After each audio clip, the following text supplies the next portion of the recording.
Nangako ang Bureau of Customs o BOC nitong Martes na hanapin ang iba pang mga nawalang luxury cars na pag-aari ng kontrobersyal na public works contractor na si Sara Diskaya at asawang si Crowley upang matukoy kung ang mga nararapat na buwis at tungkuling ay binayaran sa kanila.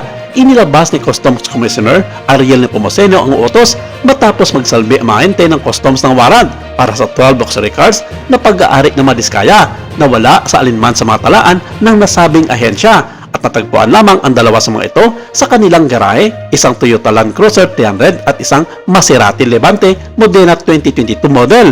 Kinumpirma ni Customs Chief of Staff Jake Casipet ang mga nasamsam na Toyota Land Cruiser at Maserati sa St. Gerard Construction General Contractor and Development Corporation sa Barangay Bambang sa Pasig City. Sinabi niya ng iba pang mga kotse na sakop ng search warrant ay hindi natagpuan sa nasabing car park. Ang operasyon ng customs ay batay sa search warrant na inisyu ni Executive Judge Carolina Icasiano Sison ng Regional Trial Court ng Manila Branch 18. Binanggit ni Sara Diskaya ang mga mamahaling sasakyan na nagkakalaga ng halos 200 milyon noong Lunes sa kanyang testimonya sa Senate Blue Ribbon Committee na nag-iimbestiga sa mga maanumalyang flood control projects. Ang pamilya Diskaya ay nagmamayari ng St. Gerard Construction and Development Corporation at walang iba pang kumpanya ng construction. Isa din dito ay subcontractor sa 1st District ng Bulacan kung saan may konekta din sa isyu ng pagkakasangkot kay Senator Joel Villanueva bilang isa sa mga nag-propose ng ilang mga proyekto. Kung matatandaan, si Senator Villanueva ay isa sa mga senador na tinatag ni President Marcos sa kanyang naging talumpati noon sa pagsabog ng mga kapalpakan sa nasabing flood control project.